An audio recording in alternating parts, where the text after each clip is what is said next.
Carla, you can see my screen, right? Yes. Perfect.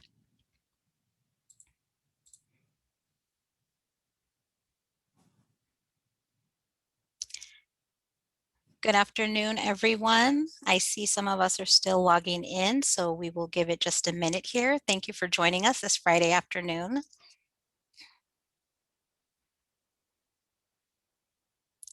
I love to see those participant numbers just go up. 50, 51, 52.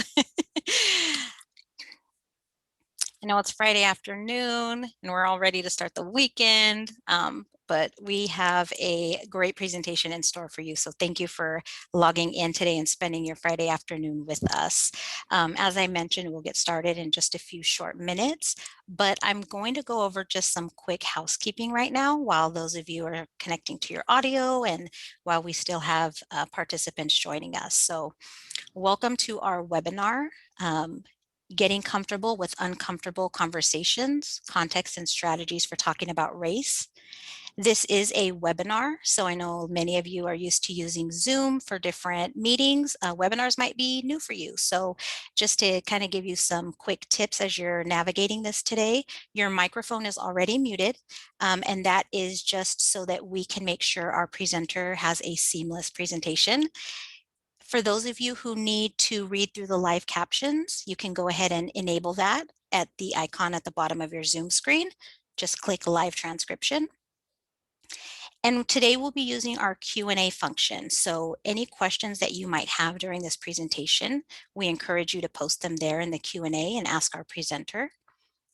There are no dumb questions. There are no embarrassing questions. This is an opportunity for you to engage, to ask those burning questions that maybe you haven't felt comfortable asking before. This is a very safe space, and we really want you to just take the time to engage with us today during this presentation. We are recording this webinar, so if you want to revisit later or share it with your colleagues, you'll be able to do so. We will make it available for those of you who need to revisit it or for those who were not able to attend today. Okay. So again, it looks like we've got the majority of people here, and if not, then we'll go ahead and catch them up as they come in. So again, welcome to our first professional development anti-racism seminar series. This is new this semester, something that we've incorporated specifically for classified professionals. And today we are going to be talking about getting comfortable with uncomfortable conversations, context and strategies for talking about race. Our presenter today will be Ms. Carla Kirk, and she teaches here at Fresno City, and she'll be introducing herself in just a minute. But before we start, I just kind of want to give you all a kind of background on how this got started and what you're going to be expecting throughout the spring semester. So each year, our Classified Senate, Fresno City College and District Office Classified Senate, we develop annual Senate goals. And this year, given everything that has happened in the world, our presidency and our new incoming presidency, we thought it was really important to kind of focus on cultivating an anti-racist campus. And this year, our main goal is focusing on that. And so what we want to do for you classified professionals is bring these seminars to you each month, preferably on a Friday afternoon when most of you have the time to enjoy them and listen to them, and just really give you strategies and tools and equip you with what you need to know in order to start these conversations, be engaged in these conversations, and hopefully better assist our students here on our campus. Because as we know, you are the first people that students often come in contact with. So this is not something we did alone. This is a collaboration with our FCC faculty, such as Ms. Carla Kirk, and our Student Equity Office. So together, knowing who our students are on this campus, we want to have that open dialogue and those strategies for us to help our students here at Fresno City College, because who knows those students best than our campus. Through each seminar that you are going to be attending, we are going to offer some assessments for you so that we can kind of gauge where you were previously coming in, having not taken advantage of these types of professional development activities. and then see how far you've grown and now how comfortable you are with having conversations on these topics. So please take a minute to complete the pre-assessment if you haven't already. That was embedded in your registration, and I believe Susie is posting it in the chat. And you will also receive a post-assessment after we are done with each seminar series. Just to kind of give you a snippet into what is happening throughout the semester, this is just the first of 4 different seminars we're going to be offering, but our future seminars will focus on topics such as immigration, contemporary immigration issues, history of American Indians and contemporary issues, and just other things that we feel are going to better help you have these conversations about race. So I'm going to turn it over to Ms. Carla Kirk, and she will go ahead and introduce herself and begin her presentation. Good afternoon. Thank you, Andrea, and thank you, Susie and Eileen and Tiffany and all of our classified professionals. I am so excited, a little bit nervous, but very excited to join you today and to be a part of this journey that you are taking. This is my first time doing a webinar like this, and you all have to understand that as I currently serve as the Academic Senate President, I don't get a lot of opportunities to teach. And so in the tradition of my mentor, Mr. Sawalzi, I have thrown absolutely everything into this to make sure that I can give you as much information as I can today. So what we're talking about, I guess I'm supposed to introduce myself. I asked Andrea not to read my bio while my face is on the screen staring at nothing. So my name is Carla Kirk. I am the lead faculty of the African American Studies program here at Fresno City College. I am also currently serving as the Academic Senate President for Fresno City College. This is my 10th year teaching at Fresno City College. I'm super excited. Mr. Sawalzi used to tell us in class all the time, I'm a ram. When I was a student, that teaching was the best job in the world, and teaching here was in fact the best place to do the best job in the world. And that has been true for the entirety of my 10 years. And my retirement guy told me I have 15 more, so get comfy. So I have put together this presentation for you today. As instructors, as folks who do this, we like to come up with the absolutely longest titles that we can. So what I settled on today was this idea of getting comfortable with uncomfortable conversations. We're going to set some context and strategies for how we're talking about race. So I'm going to get into this. I'm going to try and move I almost don't even want to look at myself while I'm doing this. So in summary, this presentation and discussion will introduce you to some guidelines and best practices for facilitating difficult conversations about race, and introduce some terms and definitions associated with the construction and practices of race in the United States of America, as well as allow us to participate and engage in some authentic discussions and authentic engagement with our students and with our colleagues about our growing cultural awareness. So I'm going to get right into this. Hopefully, does that work? Yes. Today, these are the topics that we're going to be covering. We're going to talk first about how we create that space, setting some guidelines for some practices on how to have interracial conversations about race. We'll talk a little bit about race in theory as a social construct, and then race in practice and how it has been experienced here in this country. I'm also going to let you know right now, I cannot plug this enough. I'm going to be bringing in some work from Frederick Joseph, who had a presentation here through our speakers forum on Tuesday. In reading through that book and preparing for that speakers forum moderation, there are a lot of just really good stories, tools, tips, and techniques that are in this book. So I will be referring to the book, The Black Friend on Being a Better White Person, throughout the presentation. And then we do have an opportunity for some discussion at the end, and then we'll open it up for some Q&A. So that's how we're going to go. I'm trying to be cognizant of time and make sure that we do leave time for questions at the end and not go too fast through the material so you don't feel like it washed over your head.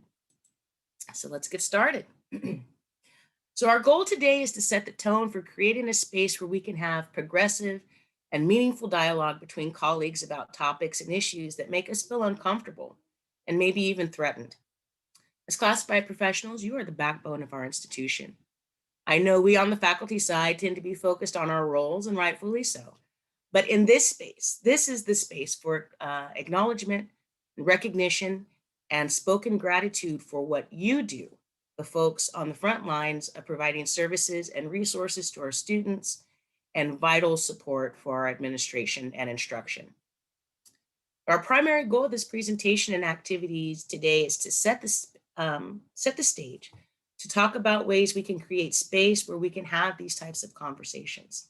This is your time, and my role here today is to guide you through the process to set this tone for establishing a common understanding of about some of the terminology and concepts when discussing race that promote authentic and individual responses and encourages thoughtful listening. One of my professors told me once that there are two kinds of teachers: the sage on the stage and the guide on the side. Today, I am solely the guide on the side as you together lay these foundations for intentional and meaningful conversations. So I'm going to open with a reflection question. Now, why are you here? Now, I'm not asking why are you here participating in this activity. I'm asking why are you here at Fresno City College or your campus or here at our State Center Community College District? Why are you here? None of us are here on accident. This journey is intentional, and the work that we're doing lives within us, and it is for our students. This work that we're doing is for our students as much as for our own growth. And growth requires a nurturing environment. And the work that we'll do today is about creating that environment for our growth and understanding the very complex issues of race in our nation, in our state, here in our city, and right on our campus. So I ask that you hold this question in your head for now. Reflect on it as we go through the introduction of some of the terms and concepts that are going to give us a standard starting place. So for the next few minutes, I want you to hold in your head this idea of, why am I here?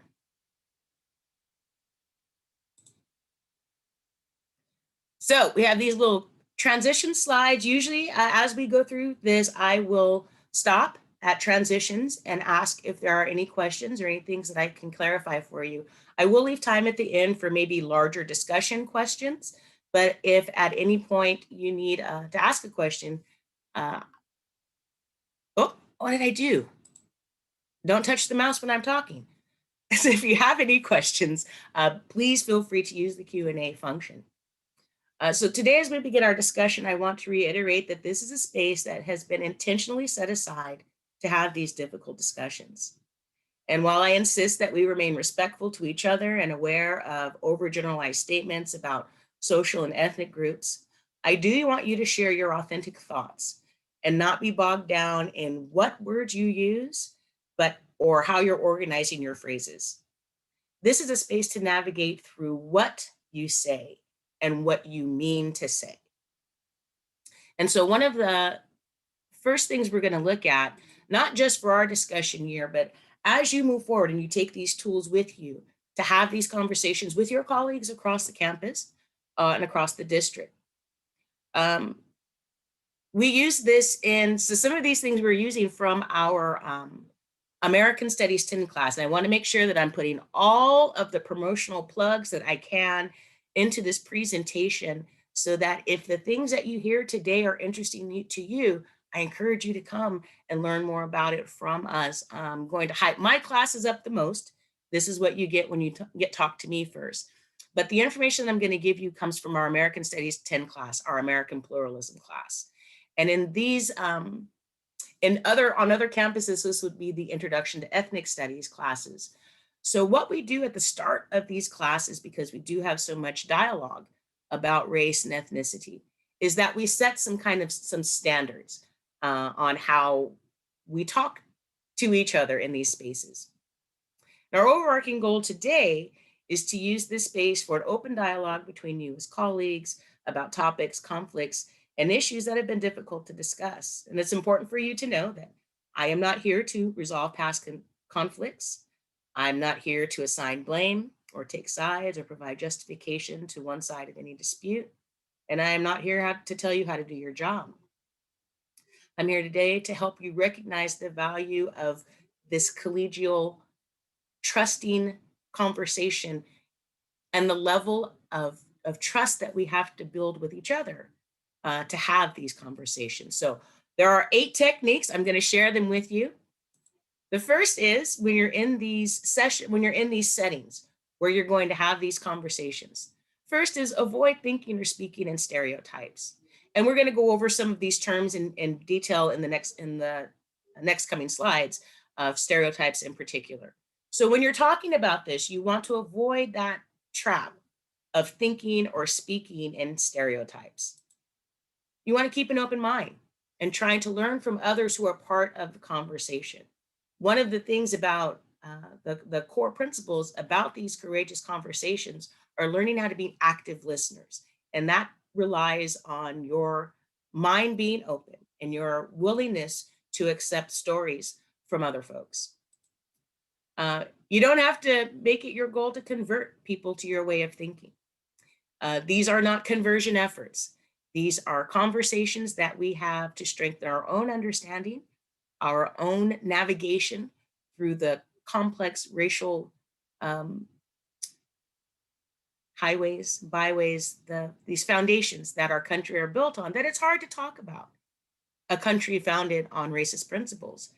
But to not talk about it creates more danger, I would say. We'll allow others to express their point of view. It's important to be an active listener as well as a courageous speaker. It is very important that you call groups and individuals what they want to be called.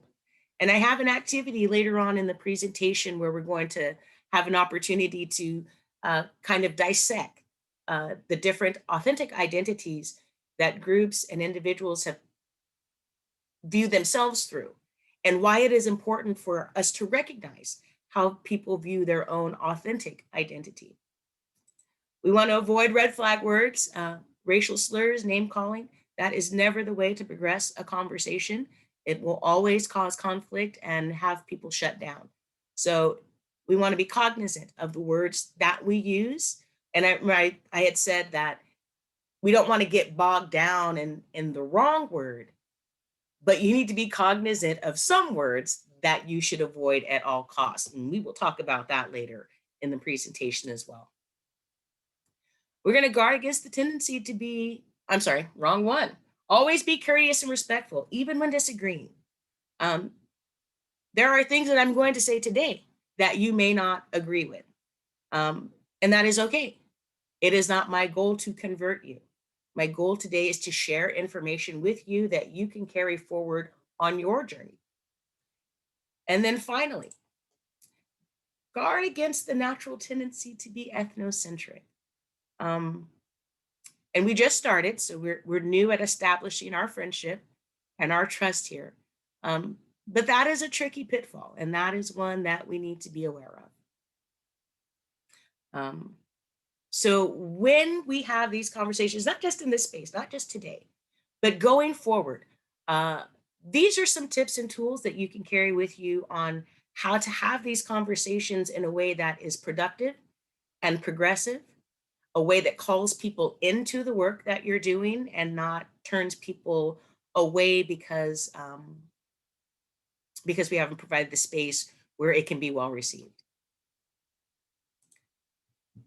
I promise you, I do not generally use this many words on my presentation, but it is really important that we get some common understanding about terminology that is common when you're doing this work in anti-racism. So we're going to go through them. I'm going to go through them a little quickly. Don't worry.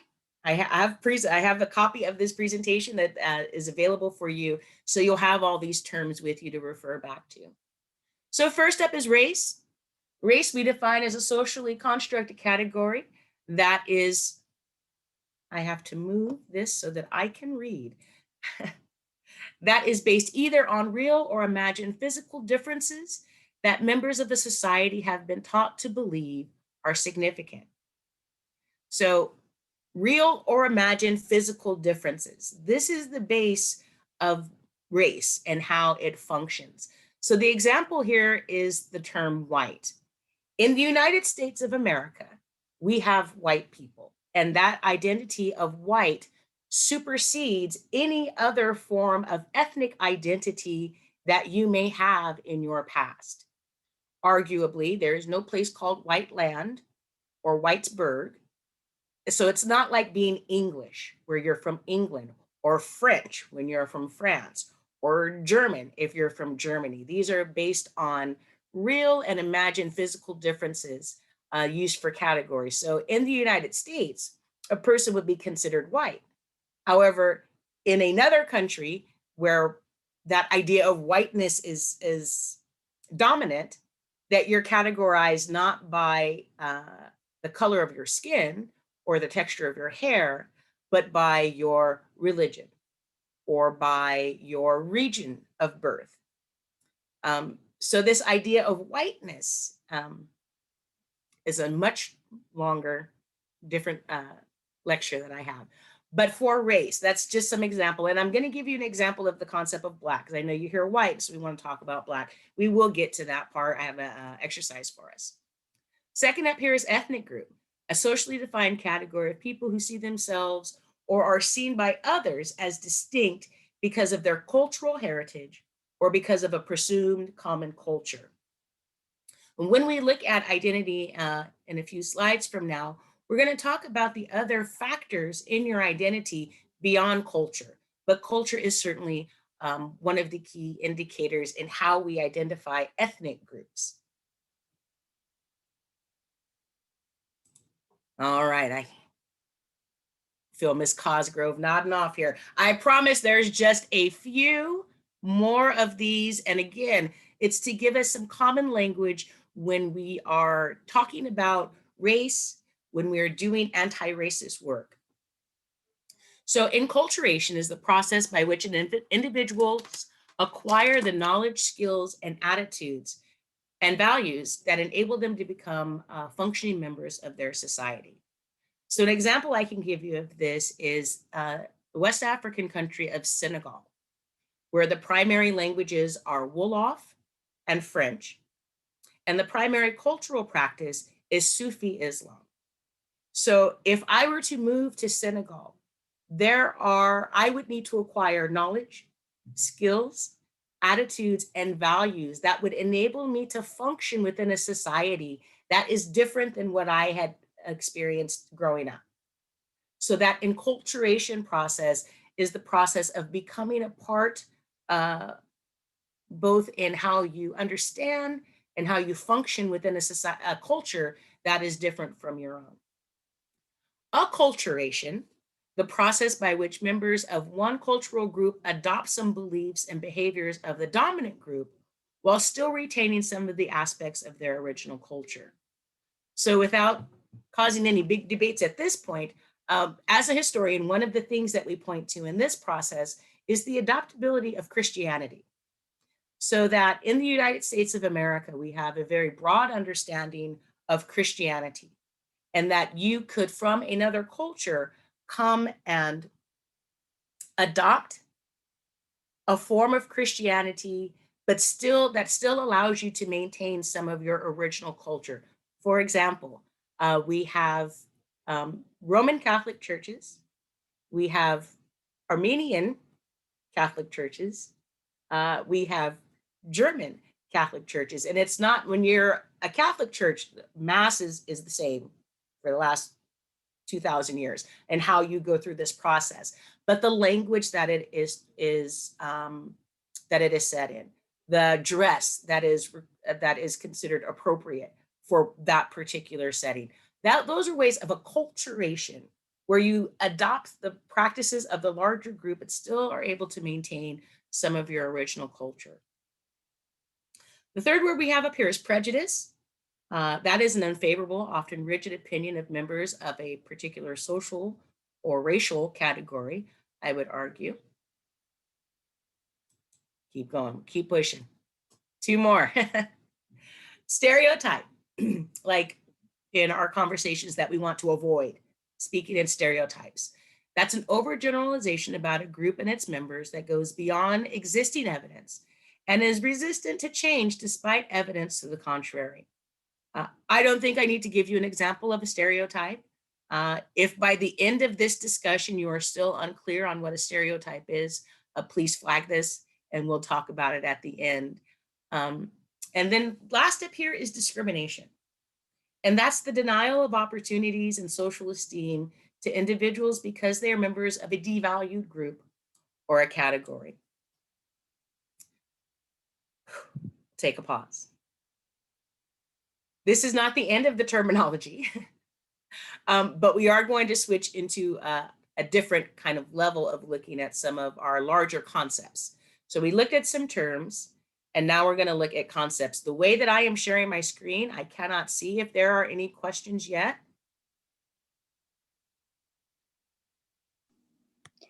There is just a comment. It says, thank you for the opportunity to learn more about and discussing this valuable topic. Thank you. Thank you so much. It really is my pleasure to be here with you today.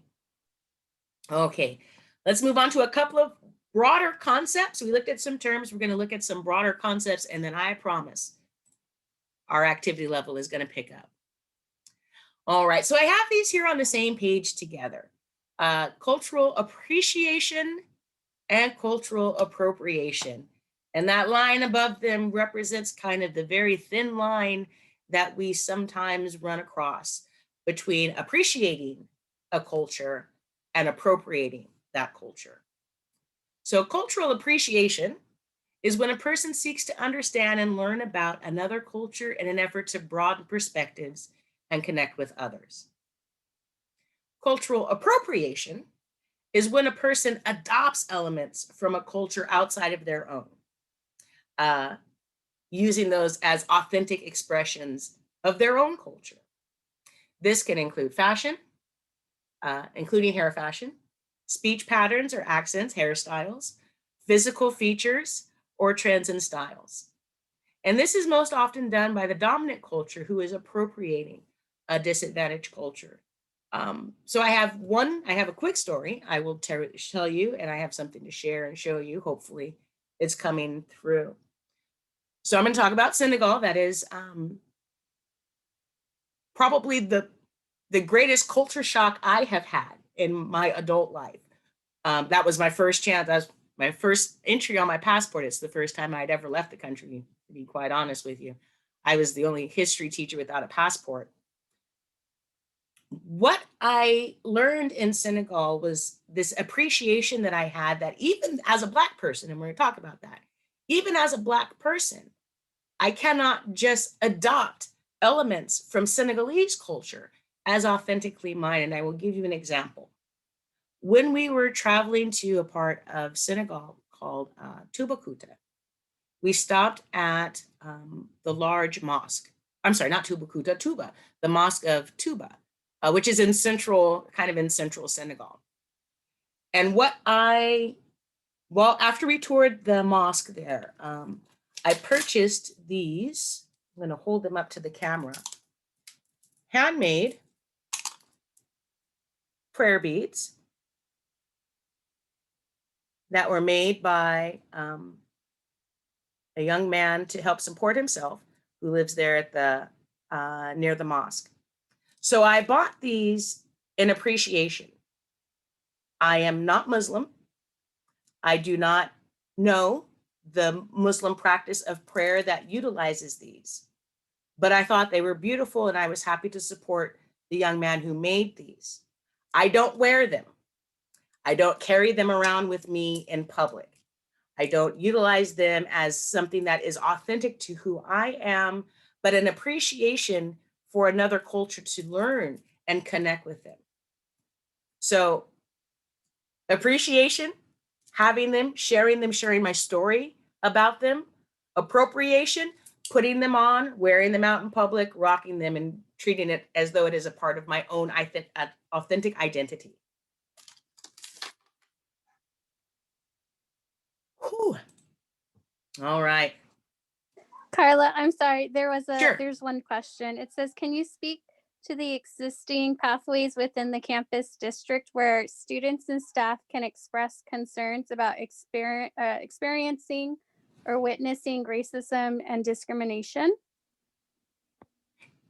Can we save that one closer toward the end? I think we're going to, as we go through, have some more context for that. And then perhaps talk about that space, where that space exists now, if that space exists now, and what tools can we take from this to enhance that space. Does that work? Sounds good. Fantastic. Thank you for that question. Okay, racist beliefs. Any belief that tends to perpetuate the privileged status of the dominant group in a society, regardless of the race of the person holding the belief. In the United States, that means beliefs that tend to justify white domination in society. So again, these are information that we're pulling from our American Studies 10 class for my colleagues in sociology. So what we have found are some of the racist beliefs that they're not exclusive to Fresno, but they exist here in Fresno and on our campus about our students. That Black students are less intelligent, that our Native students had no civilization before European contact, that it's a waste of money to educate people of Mexican ancestry, that Asian American youth are more likely to be in gangs, and that Arab Americans are a threat and need to be treated specially as some type of special immigrant. All of these beliefs feed into justifying white domination of society, and what that is called is white supremacy. The idea that of the races of the 5, that white is always the standard to which other groups are held. That's the concept behind white supremacy. So when you have negative beliefs about white people, while they are examples of prejudice and stereotyping, they're not really examples of racist belief, because they're not reinforcing the existing system of white supremacy, but instead are going against it. I know that's tricky. I know it is. This is a complicated topic. And there should not be an expectation that because you heard a 75-minute presentation on these things, that you're walking away with complete understanding and complete comprehension. These are new. These are big. You may have not ever heard them connected like this before. So that is the reason that we have this space here today. I do believe there's just one more. Oh, just one more. Institutional racism, also called institutional discrimination, is the tendency of the social, political, and economic institutions to systematically favor the dominant racial group in a society, in the United States, that is the white society, to the detriment of other racial groups in that society.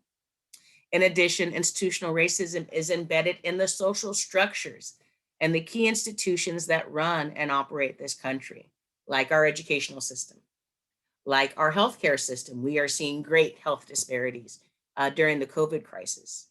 In our legal system, I don't feel like I need to tell you what the challenges are in our legal and criminal system. Within our political system, in religion and environment. And it's the intersectionality of all of these factors through the lens of race that is the core of what we are now coming to call more broadly social justice. So I will pause here before we move on to our activity and ask if there are any questions about the terms that we talked about. This was for introduction, not for full comprehension. Yes, ma'am. There is one. It says, can you please define ethnic centric? Ethnocentric. Ethnocentric would be the tendency to put your own ethnicity at the center of your understanding, so that the lens that you are viewing other aspects of other cultures is through your own ethnic center.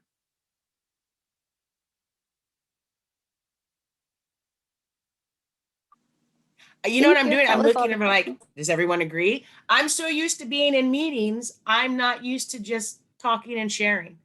So that would be my explanation of being ethnocentric.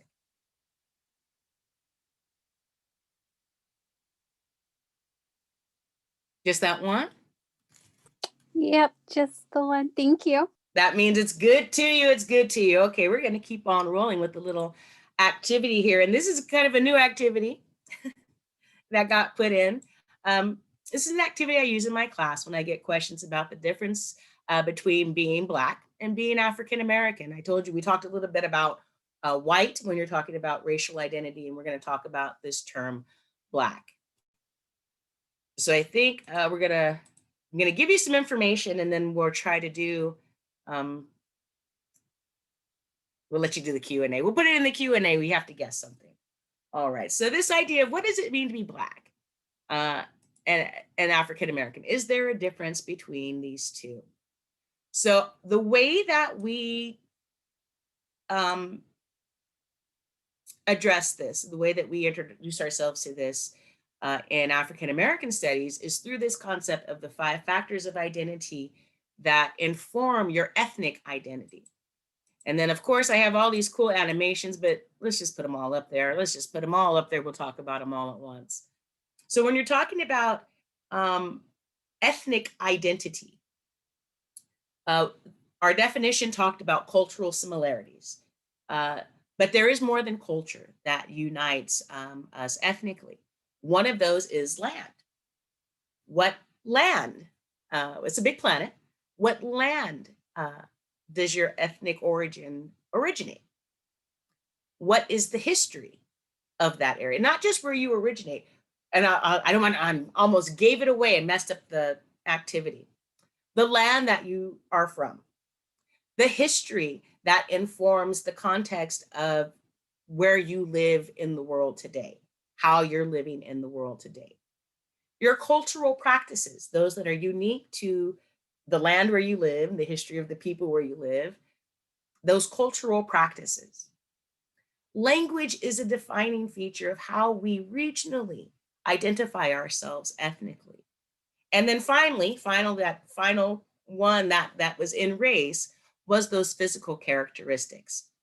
So through the lens of those 5 factors, when we look at what does being Black and being African American, does it mean the same thing?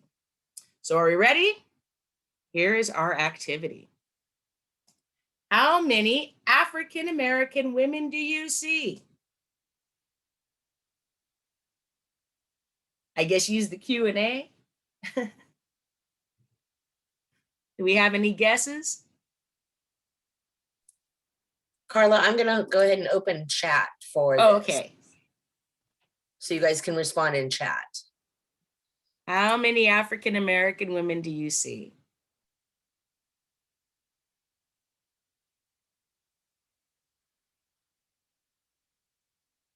I can't see the chat.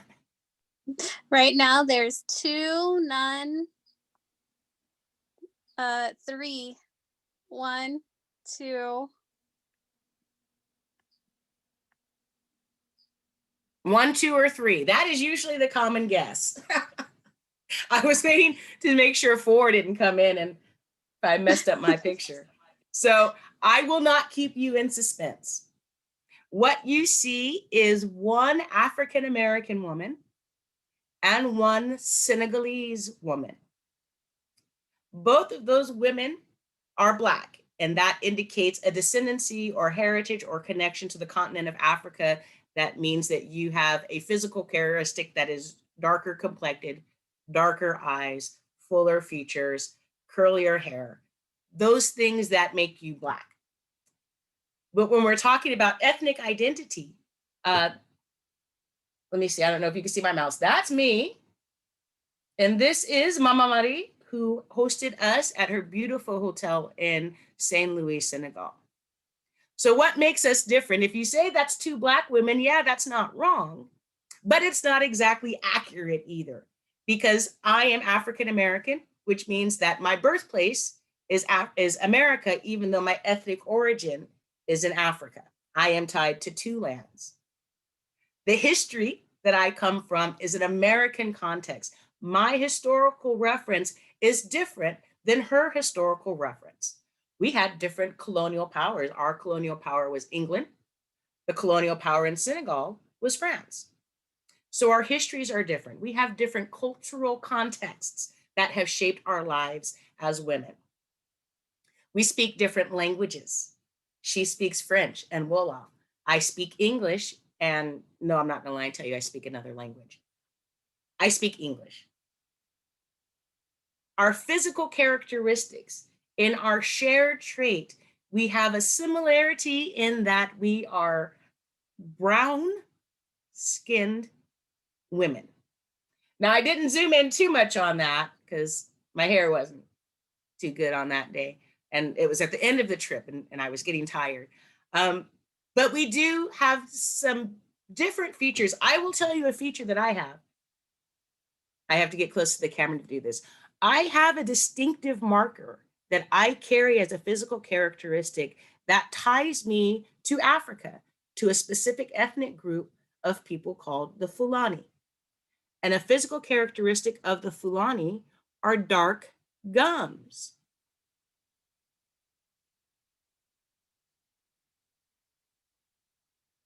So even without a tie to the land and the history and the culture of West Africa, I carry with me, on me, a physical characteristic from my African culture. African American and Black do not mean the same thing. African American, Afro-Latina, Afro-Cuban, Afro-Brazilian. There are many here in North, South, and Central America and the Caribbean who have African roots that are intersected from this Holocaust of African enslavement that lasted 400 years.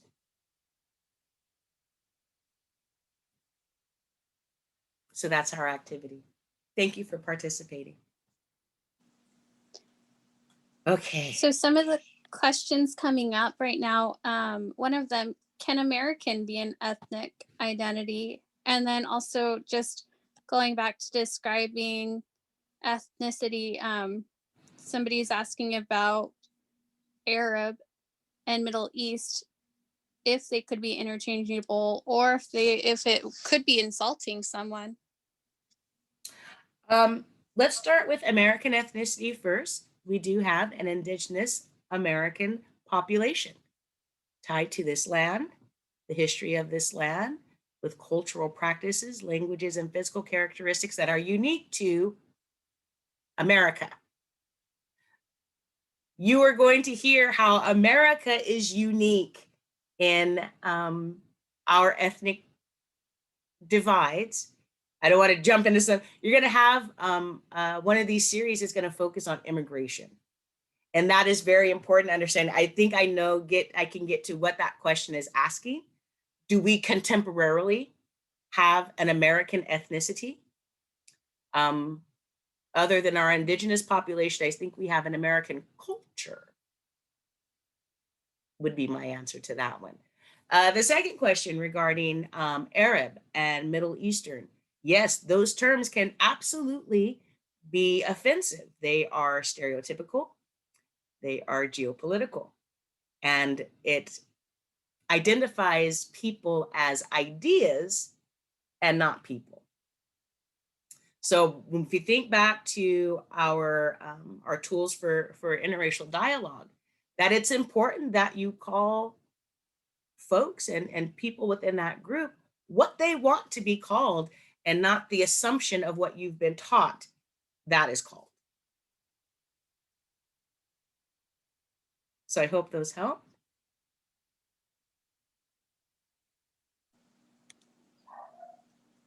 So there's another question. In your opinion, is it preferable to call this month Black History Month versus African American History Month since it's more inclusive? I have referred to it as both. Last year, it was African American History Month. This year is Black History Month. And that is because the term Black does have political meaning behind it, especially in this country. And we're going to look at that part when we get to race in practice.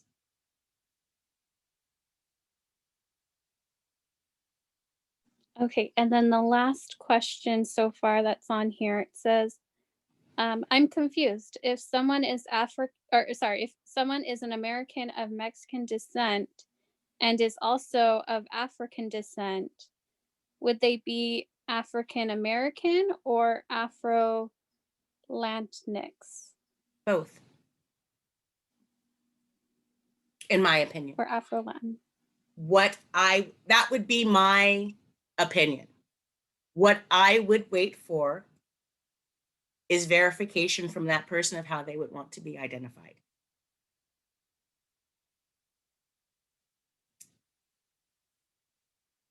Okay. I know that was a lot. I know. Don't worry. I have provided a PDF for this presentation so you can have a copy of all those terms and concepts and to have them, to sit with them, to look at them, contemplate them, reflect on them. So now I'm going to break this up with a little musical presentation. You've looked at my face here long enough. If you joined us for Black History Month, which was called this year, Black History Month's opening ceremony, then you saw the video that I'm about to share. I created this video as part of my history undergrad program. So I'm going to share that with you now.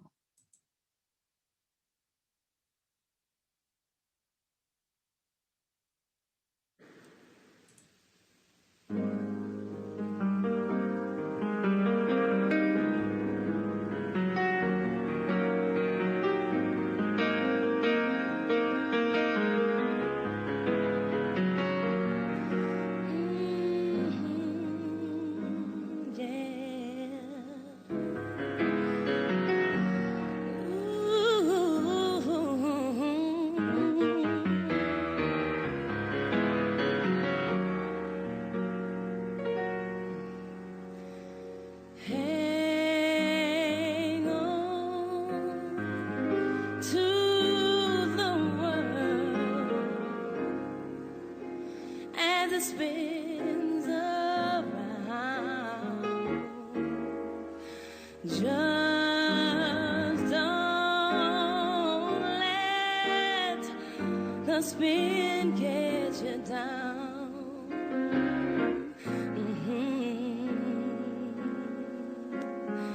Things are moving so fast.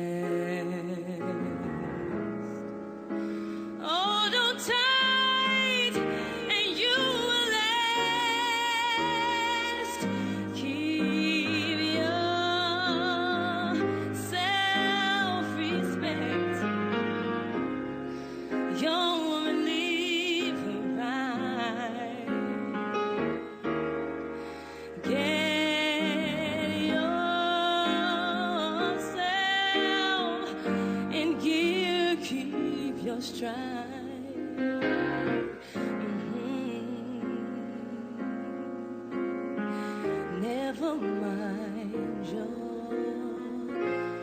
fears. Brighter days will soon be here. Take it from me, someday we'll all be free, yeah.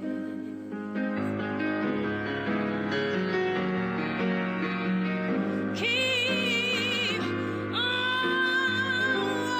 walking tall. Hold your head.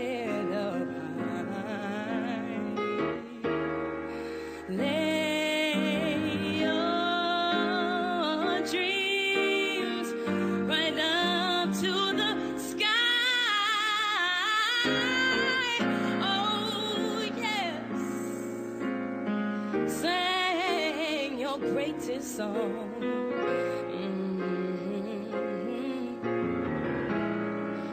And you'll keep growing, growing on. Take it from me, someday we'll all be free, yes.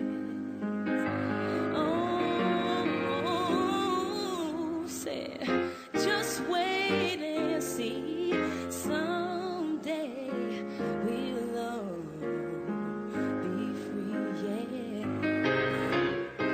So just keep walking and you take it from me. Someday, yes. Say, someday.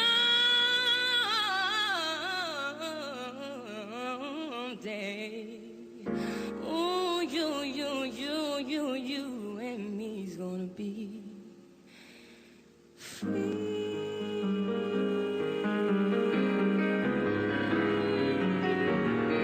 Oh yeah, oh yeah, oh yeah, oh yeah. 'Cause I wanna, you gotta, we gonna be free, yeah. Ooh,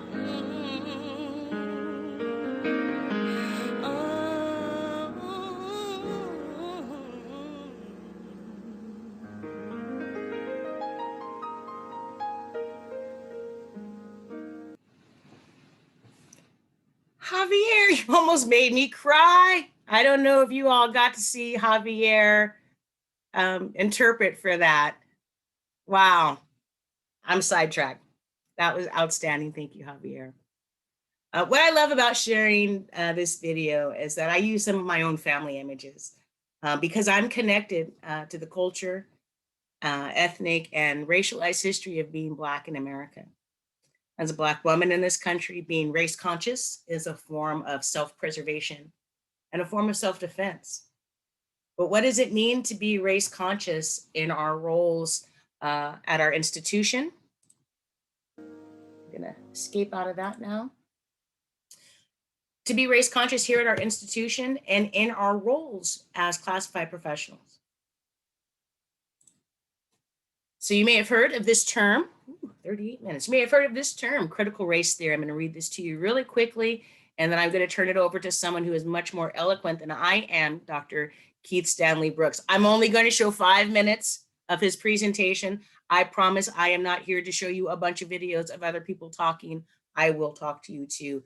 But critical race theory and how we address this, it's such a big topic that I wanted to first give you this definition and then give you some background on how we use it in institutions. So critical race theory is a framework that offers researchers, practitioners, and policymakers a race-conscious approach to understanding educational inequality and structural racism to find solutions that lead to greater justice. Placing race at the center of analysis, critical race theory scholars interrogate policies and practices that are taken for granted to uncover the overt and covert ways that racist ideologies, structures, and institutions create and maintain this racial equity. So here we go, 5 minutes.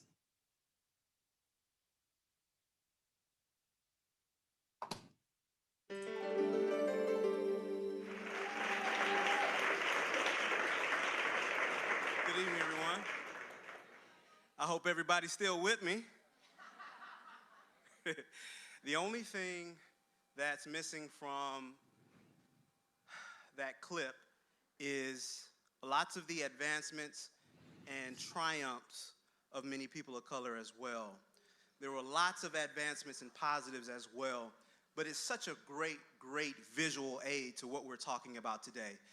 Thanks for having me. Again, I'm Keith Brooks, and I want to talk a little bit about critical race theory, fact versus feeling.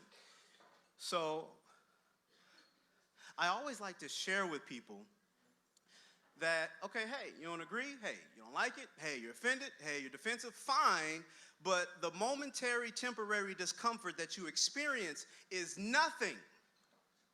Let me say that again. it's nothing compared to the people that are on the receiving end of what we just saw in that clip, historically and current day. So you could be uncomfortable for 20 minutes. What's 20 minutes? Between friends, between educators, between community members, okay? So I always like to share people, to me there's no such thing as a broken system. Every system is doing what it was originally designed to do. So I'm not really shocked or surprised at a lot of the things that we are looking at and experiencing on today. If I have more time, what I like to do is, it's a fun game. It's a fun activity when I go and do professional development and staff development at schools and school districts or other spaces, is I ask people to give me one person of color, pre-1970 in the United States, who was a famous or significant figure. Just one person. So I'll cut to the chase. Usually what happens is that I get a load of athletes and entertainers and musicians, and mostly just African Americans. So the Native American, the Asian American, Latin American narrative is also left out. I think it's very indicative and telling of our curriculum in our P-12 and our higher ed settings. And then you see a few categories that are highlighted in red. And I don't think it's any surprise to maybe that most of you all, if you all are connected in most education circles at least, that these represent the disparities that exist across the country. And the state of Minnesota has some of the widest disparities in all five: education, employment, home ownership, law enforcement, policing, and health. So again, because I have a short time period, and again, I don't expect everybody to understand, but at the root of what we're talking about, if somebody wants to say, well, hey, what is the problem? What's the challenge? Why this? Why that? This is it. It's not a bad word. White supremacy is not a bad word. It's a mindset, right? I'm not walking around concerned about, individuals in hoodies and burning crosses. They are who they are. I'm not concerned about them. It's the daily individuals that I'm around who ascribe to white supremacist thinking and don't know it. They're the most dangerous.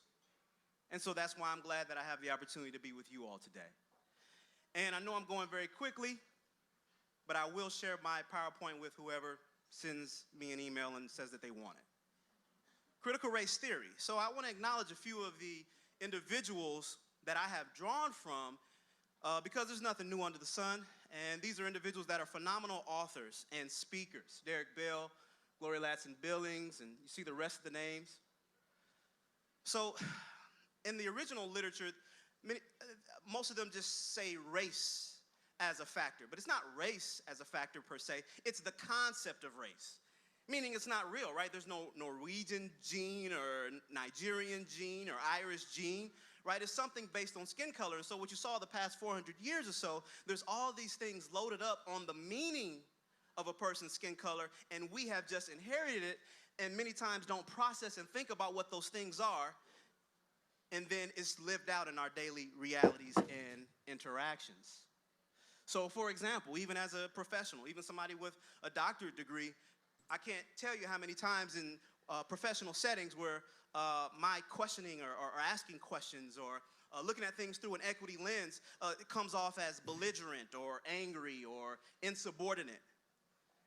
So there's really no difference between me or, Tamir Rice or Trayvon Martin or Jamar Clark, Eric Gardner, on and on. There's no real difference. We're viewed the same. So U.S. society is based on property rights. I always encourage people to look up the concept of whiteness, to understand what that is, and racial identity development, to understand truly what we're dealing with. So the narrative many times is told from the perspective of the group that has historically and continually exploited and manipulated situations and people to overlook wrongdoing. That needs to be addressed. And if we don't address it, then what we're indirectly saying is that we're okay with the current state of affairs. Take a look at this. Now,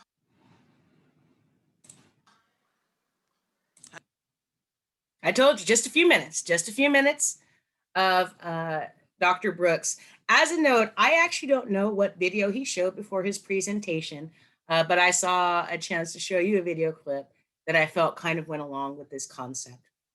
So this idea of critical race theory, of utilizing the lens of race to address the inequities that are built into our system. So I'm going to stop for just a moment. We have about 30 minutes left to see if there are any questions before I move on to the next part, where I'm going to run through so much history your head is going to spin.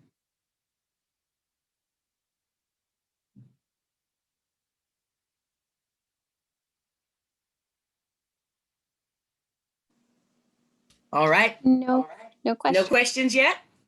Fantastic. We're moving and grooving through then.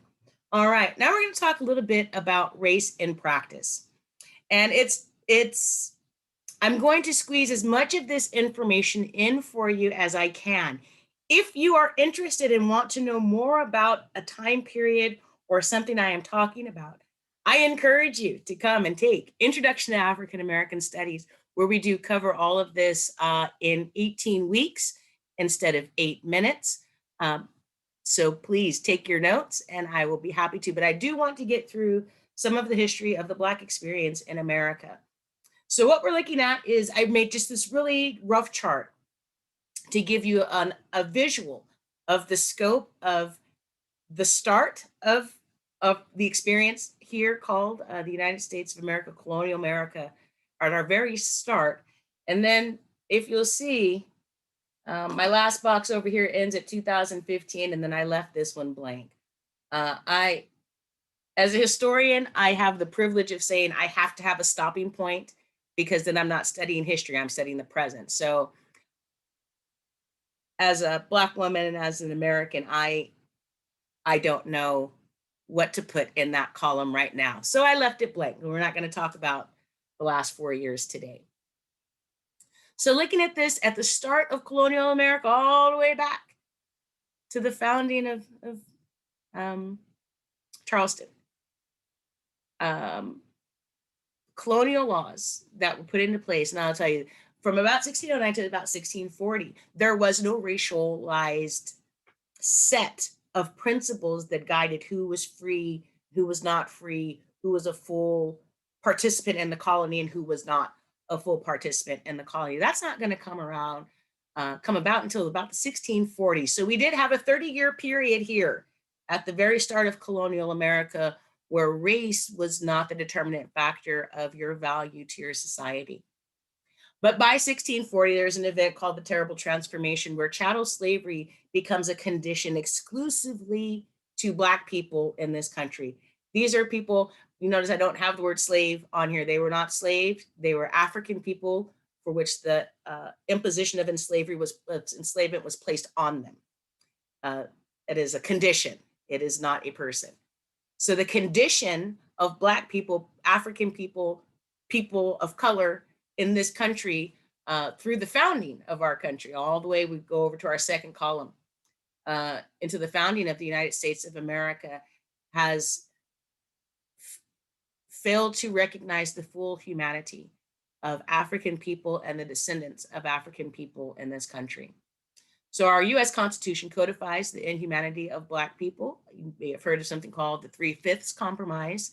There are actually many, many references to the racial caste system that is established in the United States of America within the Constitution.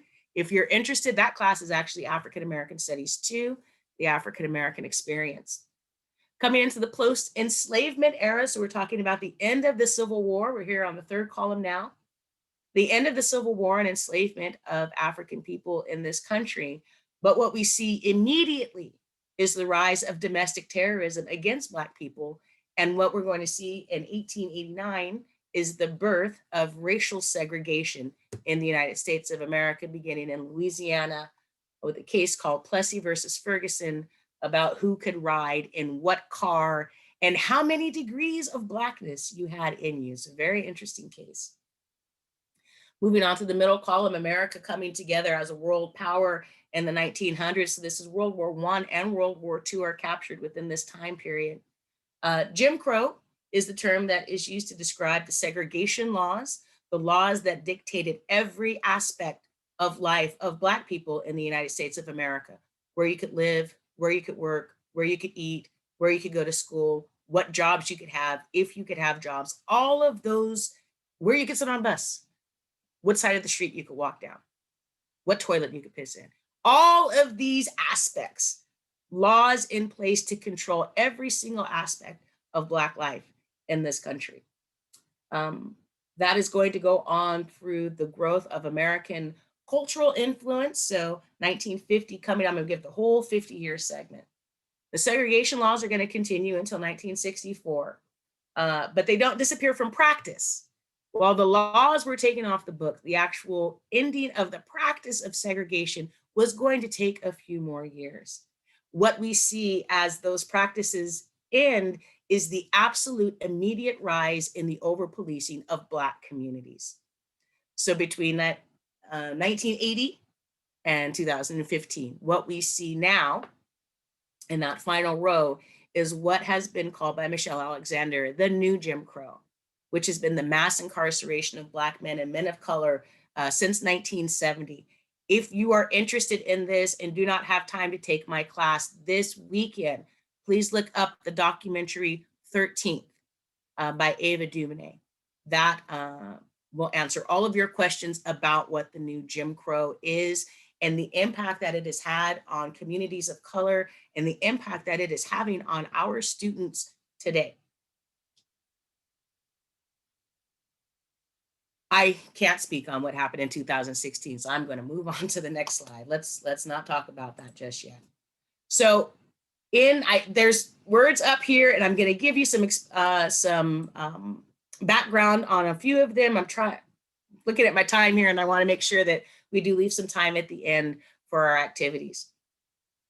So the resistance to racism and oppression by Black people has been ongoing since Black people have been in this country. During the era of enslavement, you saw instances of aggressive resistance, like the Stono Rebellion in Stono, New York, the Haitian Revolution, which somehow gets left out of our history books, but without the Haitian defeat of the French army, the Louisiana Purchase would have never been possible.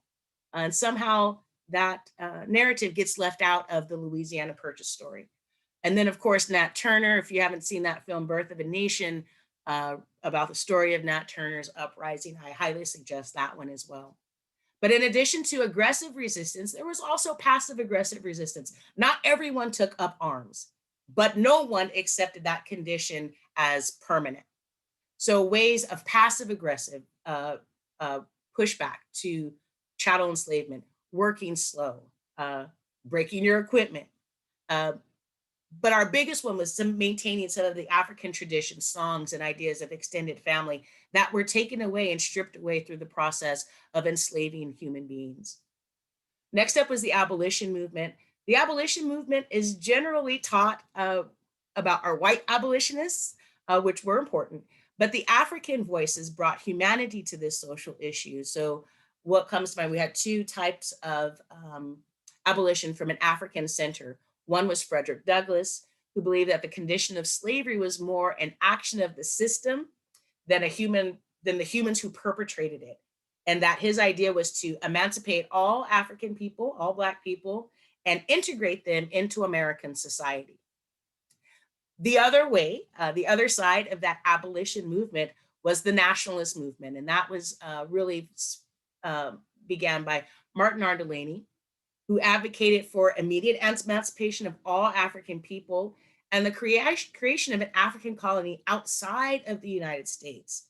Because he had concluded that to overcome the worsening conditions in the United States, Africans had to just leave America and establish African colonies where justice and protection could be offered to African people all over the world. This is the very start of a concept called Pan-Africanism. So moving into this idea of the new Negro movement, some of the, this would be between 1880 and 1920.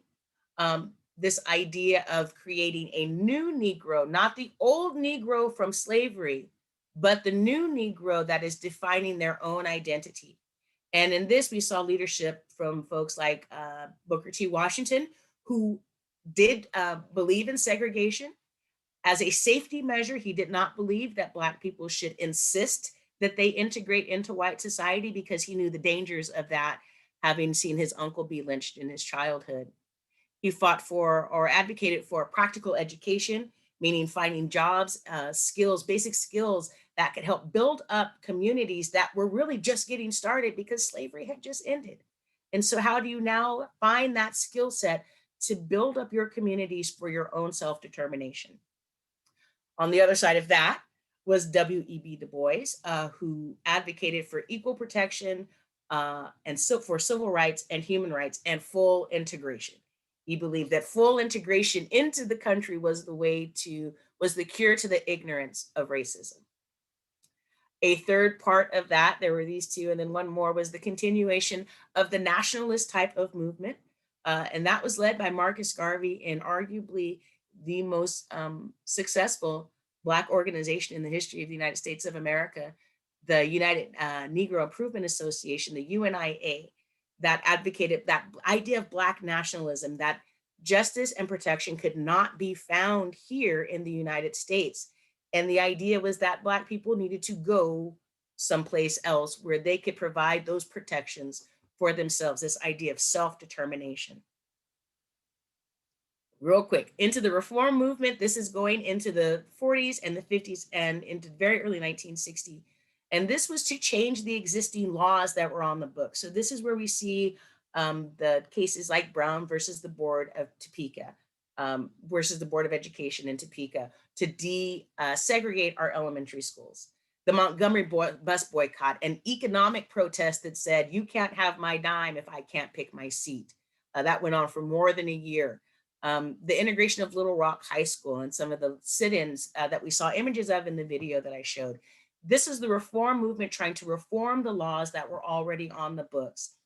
This is going to grow into the civil rights movement, a much larger movement to create new legislation and to remove racial segregation, to begin to promote integration into one American society. So we saw this with Martin Luther King and the March on Washington in 1963. We saw the development of more pro-Black, we'll say the name of some of these, that were moving toward new legislation to replace this legislation. Civil rights groups like the NAACP, which is the National Association for the Advancement of Colored People, the Southern Christian Leadership Conference, the Urban League, Student Nonviolent Coordinating Committee, or SNCC, which is going to give birth to the great leaders of the Black Liberation Movement. If you have not seen Black Jesus and Judas, please watch it this weekend. And then all things like CORE, Congress for Radical Equality, and the Civil Rights Movement. I'm sorry, the Civil Rights Bill of 1964. So that ended violently the peaceful push for reform, for new legislation in our country to push back against racism and oppression, came to a very bloody end in this country, one that we have not replicated at that level. But what we saw is the move from quiet protesting, civil unrest, to an idea that legislation alone wasn't going to take care of it, that this was part of a worldwide movement now, a Pan-African movement, as countries in Africa are shaking off their imperial holders, as countries in our Caribbean are getting their independence, a larger liberation movement. And that was met in the 1970s at the same time as the increased police activity in communities of color. That halted that process. And we see now finally coming into the 90s and early 2000s is the rise of the Congressional Black Caucus. I will note that some of the early platforms of the Congressional Black Caucus from the early 70s is the exact same platform of the Congressional Black Caucus today. So we're still working on some of those core concerns. And then finally, the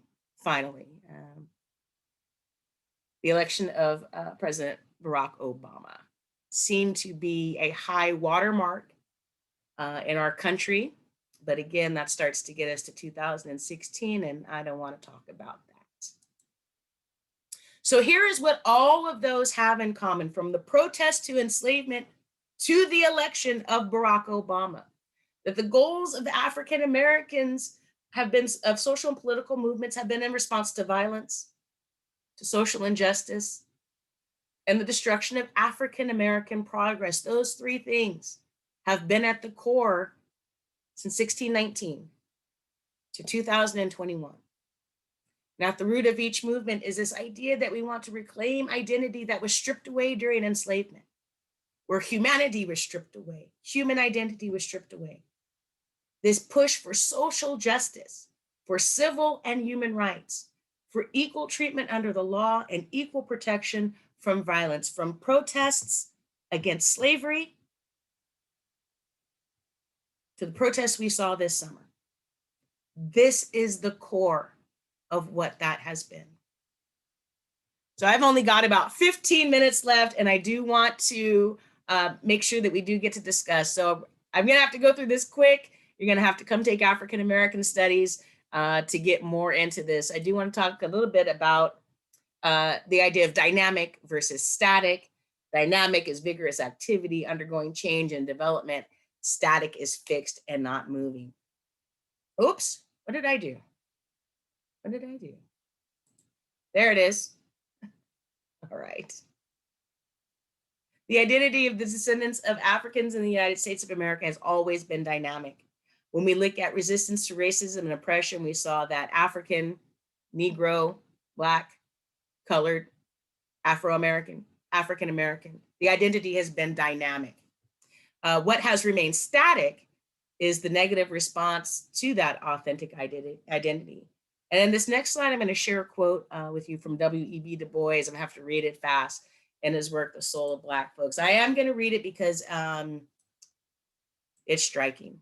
The Negro is a sort of seventh son, born with a veil and gifted with second sight in this American world, a world that yields him no true self-consciousness, but only lets him see himself through the revelation of the other world.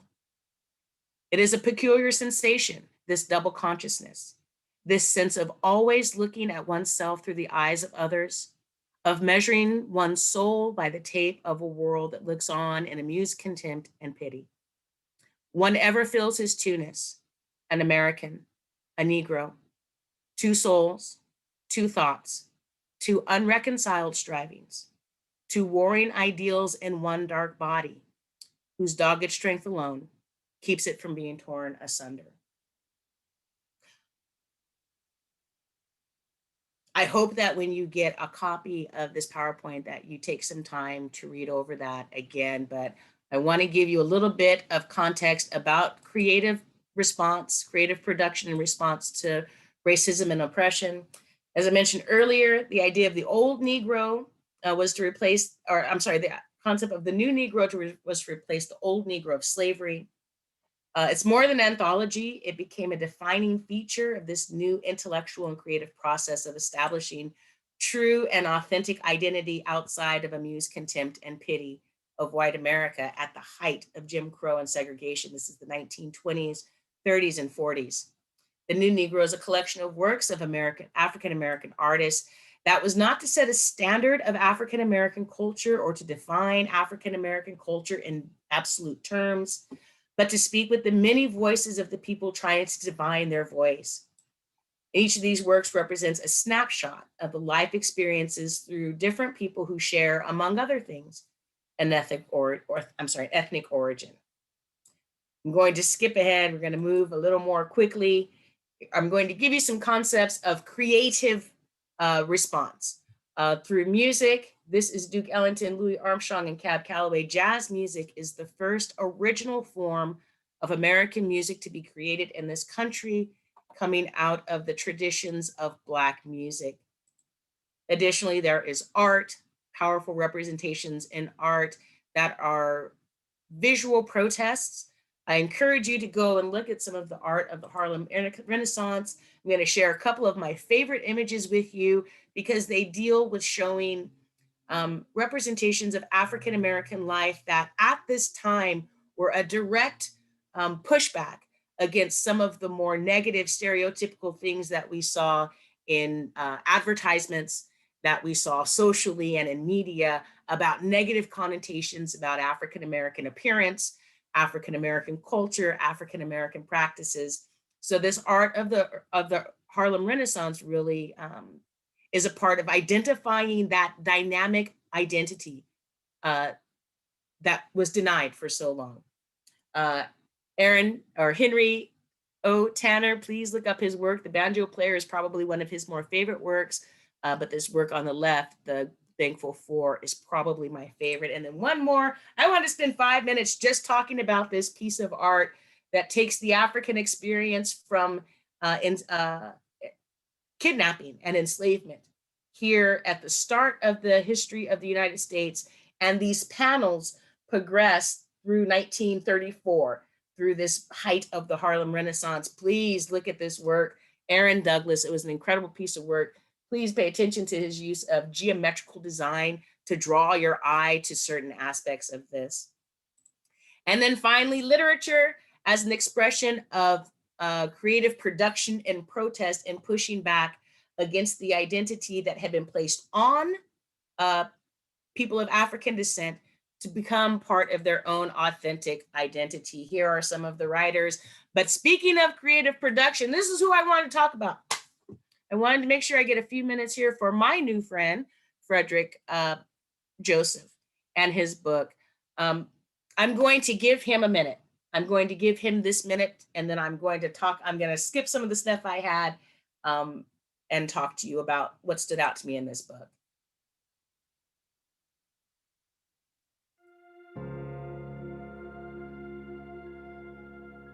The Black Friend is my debut book. If I'm being honest, I never expected my first book to be a book about race. We don't often talk about the stories and the daily microaggressions that happen. So I wanted to write a book where not only can we talk about these things, talk about what it was like to be the only Black kid in a space, what it was like to have dinner with white people for the first time, what it was like to, not know who I was as a Black kid from an impoverished community, going to school with a bunch of white kids who just had more than me. And I wanted to write it for a group that, is ready to learn. And I think young people are that. It is very much written for an audience that is still finding themselves, an audience that's still becoming who they're going to be. All right, I wanted to share that with you because I'm going to read a couple of quotes from him, and I wanted you to hear who he was and see who he was. If you missed his speaker forum event on Tuesday, I do believe our professional development has it up on their website. So we are getting so short on time here. I have like 17 pages of quotes to read from this book. But of the book, these are the concepts that I found most interesting. I am going to highly encourage, in fact, I'm gonna hold that up in front. You don't need to see me. You need to see this book and some of the concepts from this book that I had hoped to do. I guess we're gonna have to do this again. Certain things are racist, even if you don't know it. You could at least pronounce my name correctly. When we think about our students and the validation from having your name said correctly. This isn't a fad, this is my culture as we look to see how we support our students on our campus when they celebrate their culture to not fetishize it. So your friend is racist, what should you do? That is a great chapter to get into. No, you can't, no, you shouldn't, and don't ask talks about words that we should not be saying, no matter what your Black friend has told you. And in the end, we need allies, not accomplices. Man. I want to talk about this one just a little bit. The story in that chapter is gripping. And at the end of the book, you see for the very first time how precarious the balance is when you are Black and American, like Du Bois said. So I'm going to leave you with this thought from the book. When we talk about we don't need allies, we need accomplices. Merriam-Webster defines an ally as someone that aligns and supports a cause with an individual or a group. This is someone whose friend is a person of color. One day they're sitting in class and one student uses a racial slur. They feel bad and they watch, but they don't do anything. Merriam-Webster defines an accomplice as a person who knowingly, voluntarily, or intentionally gives assistance to another in the commission of a crime, like sitting at a lunch counter or on a public bus, or marching against racial injustice, or protesting against police brutality. That's what our honored ancestor John Lewis called getting into good trouble. We need accomplices to get into good trouble. All right. What am I doing? There they are. Remember these? For review and our overarching goal. We're going to do what? A 5-minute discussion right now. I'm hoping that someone will want to share. I'm going to skip right to it. If there's anyone who would like to share a little bit about what you value about your role and how you think that's valued. At the beginning of the presentation, I asked you to reflect on why you were here today while we were going through this presentation. For this question, I do want to ask if there are 1 or 2 people who, through this lens, feel comfortable sharing about what you value at in your role and how you feel you're valued by your colleagues. Carla, I've enabled the audience to raise their hand. So if anybody would like to share, please raise your hand and then we will allow you to unmute you to talk. We have time for a couple.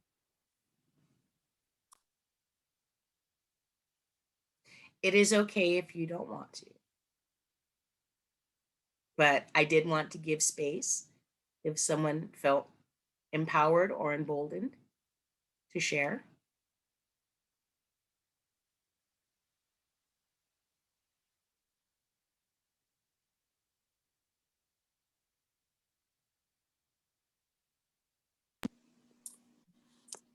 That's okay. That's okay. What I want to do, oh, I'm No, sorry, we've did we got- get someone? We've got Yes, somebody. we actually have Oh, a fantastic. question. We actually have a question. It says, given the basic thrust of all the movement that has been similar, do you think that this time will be different? Will we make a real change? We have to. We have to. The only way oppression wins is when you stop fighting it. So we have to make more changes now. Not greater changes than what has been done in the past. But as long as oppression exists, then we must fight against it. So we must change. We must do better for our kids, for our kids' kids, and for our kids' kids' kids. It is important for us to think outside of our time and space to what we leave for the generations that come after us. I think I share with my classes, Harriet Tubman did not envision me standing here talking to you about Black history, but she dreamed of it. She dreamed of something like this, and this is that revelation of 6 generations ago looking forward to this moment. So we need to look forward of what 6 generations from us will experience. Carla, Melissa has a question Yes.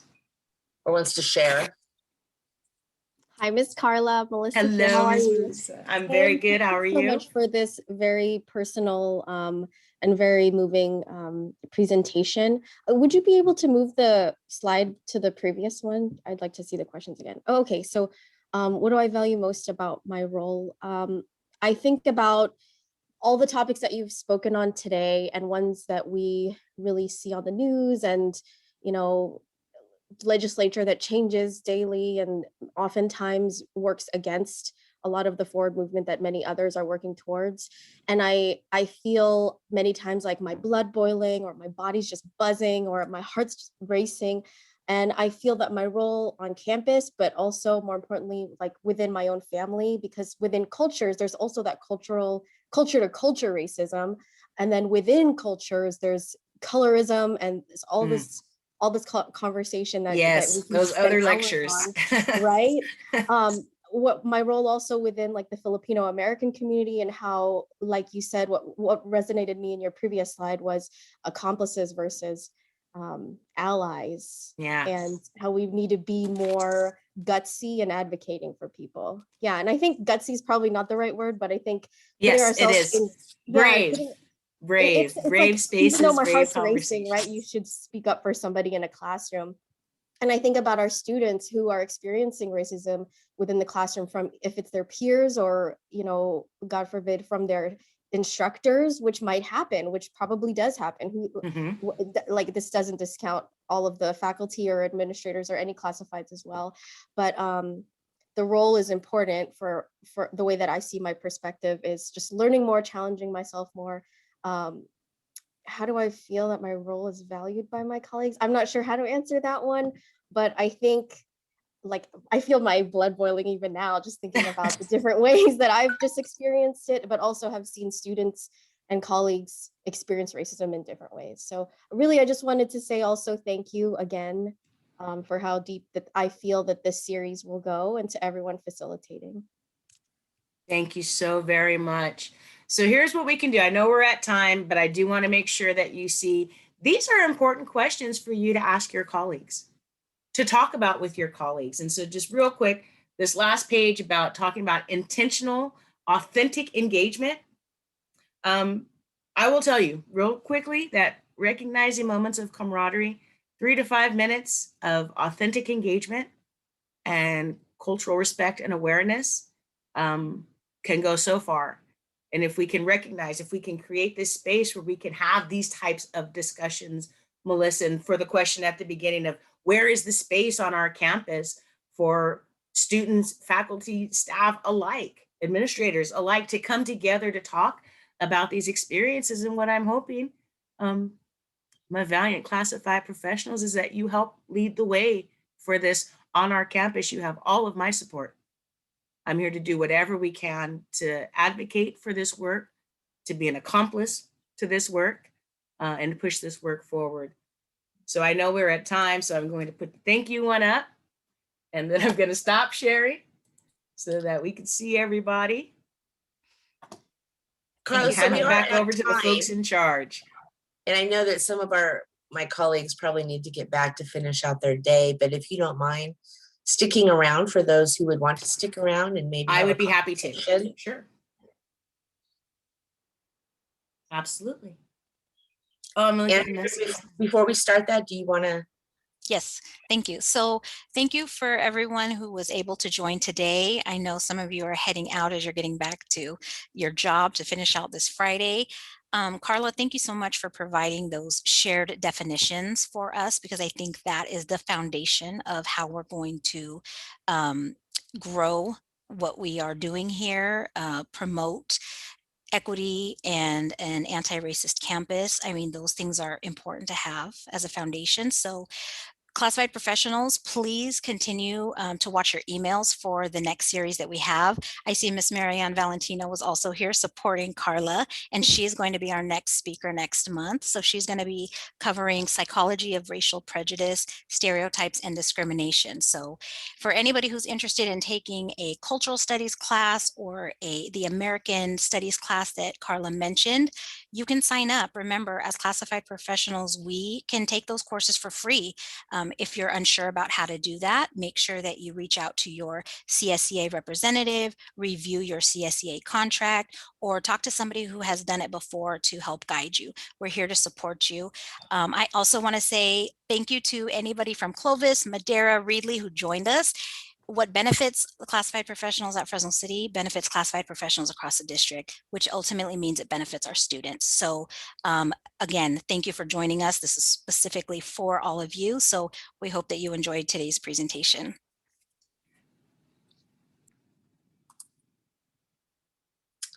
Thank you. Cindy Dunn had something. Did you want to share your experience, Cindy? Yeah, it was that last question that you had. In terms of my role as coordinator at the Career and Employment Center, one of my philosophies is the importance of fairness. And so that's what I bring to whatever I'm at, because it's an underlying thing. I truly believe in the golden rule. So in hiring student aides for the center, and when I was over the RAM pantry, the same philosophy, I made sure to balance the diversity in the office, in the hiring practice for students, because I want them to be able to come to a work location where they understand, where it's not just one culture. It's not all female, it's not all male, it's not all white, it's not all anything. It's a combination and of all cultures, not just certain cultures. Everybody is welcome. I make sure to hire those students from a broad range of cultures. And I personally feel that's really important because it helps the students get to know each other and start to understand other cultures because they're working with them, they become friends, and it just works. And it creates a much better team. So I'm definitely going to look into signing up for your class. I've thought about it before, but after hearing you today, I really understand how important it is to take that class. And you know, I've been married to a Black man for 50 years. We have 3 children, and so I understand a lot of the culture. At the same time, I know for myself. As much as I'm immersed in the different cultures, there's a lot I need to know still. So it's a lifelong self-training, basically. So anyway, that's all I have to say. Absolutely. Thank you so much, Cindy. And one of the things I didn't get to talk about in this awesome book, one of the things that Frederick talks about is that bubble. Sometimes there's a bubble that white people live in that they really do not have any interactions with Black people or people of color outside of what they see on television. On the same note, there are students that we have who have not been exposed to white people in any other way other than teachers or administrators or police officers. And so I like what you say about balancing out how we're creating that hiring space for our students, because they may be coming from that type of bubble. And the way that you grow in this is to expand that bubble into what we call normal, and making more things normal than what you grew up exposed to. So thank you for that.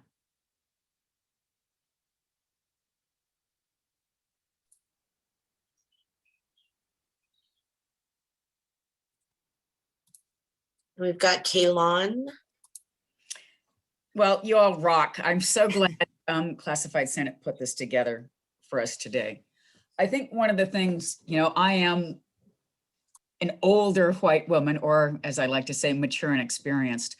I remember when Martin Luther King was killed. I was a young child. I remember it very vividly. You know, and it's an issue. My first friend was Black. I went to school in the Deep South for university.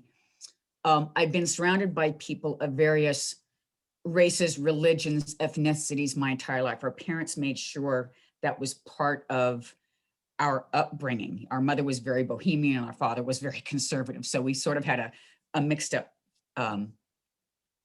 life in terms of that. But I think one of the things as the role is education happens outside of the classroom as well as inside it. And you are never too old. One is never too old to learn something as long as the mind is allowed to be open, as long as you can keep an open mind. Because I took all the core courses last fall or last spring. The boss said to take one. I took all 5. You know, I was doing it first. And by the 3rd one, I thought, okay, I'm kind of understanding this. And there are so many opportunities, because I got to tell you, when I was first told to do that, I thought, oh God, no, not another training. And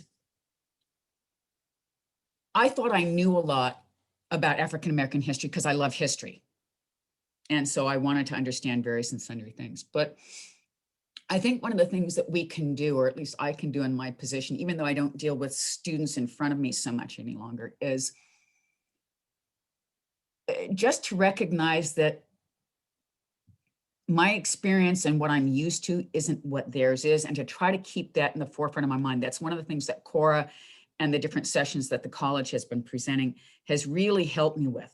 And I didn't think at my age, I was capable much of changing too much because I'm kind of set in my ways.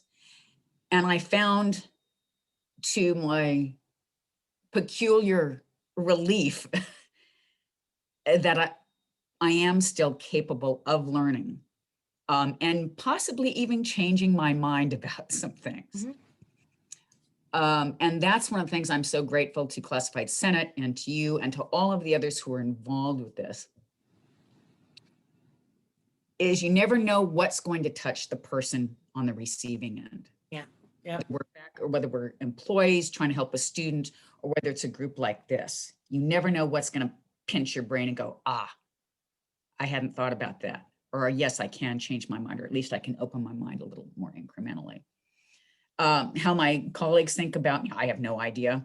But thank you again. And I'm going to shut up now and give somebody else a chance. Thank you so much, Kaylon. I appreciate all of that. And you're absolutely right. Whether you're 8 or 80, you are never too old to learn. And I try to remind my fellow faculty of this, is what makes a great teacher is being a great student. And we should always be on a quest for more learning as well. So thank you. Thank you. Happy to keep answering. And Kaylon, I'm glad you brought up Cora, because before we go, I know we've got about 25 people left here, and then we'll probably close it after that.